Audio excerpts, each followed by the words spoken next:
दोस्तों good evening. अच्छा भाई, यूएसए मार्केट डाउ जोन्स में दोस्तों एक अच्छी तेजी देखने को मिली है। तो भाई एक गैप अप की उम्मीद है और कहीं ना कहीं मार्केट में जो तेजी है, जो बाउंस बैक आया है, वो बरकरार, वो कंटिन्यू रखने की जो है उम्मीद है। कहीं ना कहीं मार्केट दोस्तों रॉकेट बन सकता है।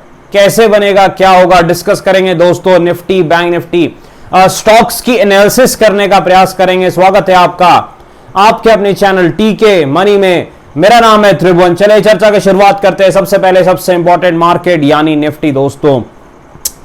सबसे इंपॉर्टेंट चीज क्या है, डाउ जोन्स की तेजी के बाद इंडिया विक्स वॉलेटिलिटी इंडेक्स कहां पर है, लगभग 11 के आसपास है। 10.8 जो है मेरे ख्याल से वहीं आसपास जो है इंडिया विक्स वॉलेटिलिटी इंडेक्स है। ये चीज आपको याद रखनी। अब आगे क्या करना है दोस्तों, देखिए प्लान बड़ा सिंपल है। विक्स अगर यहां पर है और गैप अप जो दिखा रहा है दोस्तों, वो लगभग 100 पॉइंट से ज्यादा का गैप अप हो सकता है। तो हम लेवल्स वैसे ही डिस्कस करेंगे जो कि इस गैप अप के बाद हमें दिखे। तो देखिए निफ्टी लगभग 19,350 से 19,400 के आसपास खुल सकता है। तो चलिए चार्ट पे जाकर के देखते हैं क्या होगा भाई। देखिए अगर 19,400 के आसपास निफ्टी खुलता है तो वहां आसपास एक रेजिस्टेंस है, एक दिक्कत है। तो वहां पर हो सकता है थोड़ा निफ्टी कंसोलिडेट कर सकता है दोस्तों, थोड़ा टाइम पास कर सकता है, या फिर एक प्रॉफिट बुकिंग भी आ सकती है। तो हमें तेजी कैसे करनी है, उसका प्लान क्या रहेगा। देखिए तेजी का प्लान हमारा आज जो है वो कोई टेक्निकल लेवल नहीं है, वो है सिंपल टेक्निकल एनालिसिस की जो स्ट्रेटजी है कि अगर ऊपर खुलने के बाद दोस्तों थोड़ा ऐसे कंसोलिडेशन होता है तो जो रेंज है उसके ऊपर जैसे ही निफ्टी निकलता है तब हम तेजी करेंगे। स्टॉप लॉस, ये रेंज का जो निचला एंड है वो स्टॉप लॉस रहने वाला है, यानी मोटा मोटी 20-30 पॉइंट का स्टॉप लॉस लेने वाले हैं हम। और यहां पर टारगेट हम ऊपर की तरफ लेके चलेंगे। अगर निफ्टी 19,000 मान लीजिए 350 से 400 के बीच में खुलता है तो हमारा टारगेट रहने वाला है क्या, हमारा टारगेट दोस्तों तब वैसे सिनेरियो में 19,500 होने वाला है। उसके पीछे रीजन क्या है कि देखिए वहां आसपास कॉल राइटर्स काफी बैठे हुए हैं, मंदी वाले बैठे हुए हैं। तो अगर तेजी होगी तो कम से कम वहां तक तो एक बार जाके उन्हें टच जरूर करने वाली है। तो तेजी का प्लान क्या है, ऊपर खुलने के बाद अगर कंसोलिडेशन होता है, टाइम पास थोड़ा होता है, उसके बाद जब मार्केट ऊपर जाता है तब हम तेजी करेंगे। अदरवाइज अगर गिरावट होती है, थोड़ा एक प्रॉफिट बुकिंग होता है ऊपर खुलने के बाद, तो वैसे सिनेरियो में वेट करेंगे डब्ल्यू बनने का। वही डब्ल्यू पैटर्न, फेमस पैटर्न दोस्तों, डब्ल्यू और एम पैटर्न।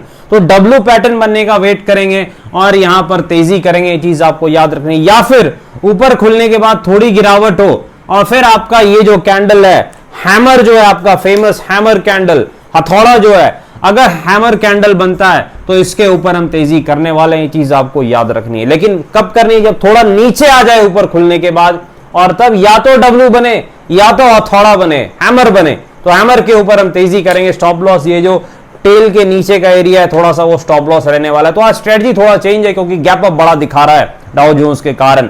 रेजिस्टेंस क्या है 19,500 के आसपास। सपोर्ट क्या है भाई, देखिए जो सपोर्ट है निफ्टी का, वो ऊपर अगर मार्केट खुलता है तो वो लगभग 19,260 के आसपास रह सकता है। 19,250-260 के आसपास का जो जोन है वो सपोर्ट का काम निफ्टी में कर सकता है। ये चीज आपको याद रखनी है क्योंकि गैप का निचला एंड वही है, तो वही सपोर्ट का काम निफ्टी में कर सकता है। टारगेट लगभग निफ्टी अगर चला तो 19,500 भी निकाल सकता है। ये चीज आपको याद रखनी है।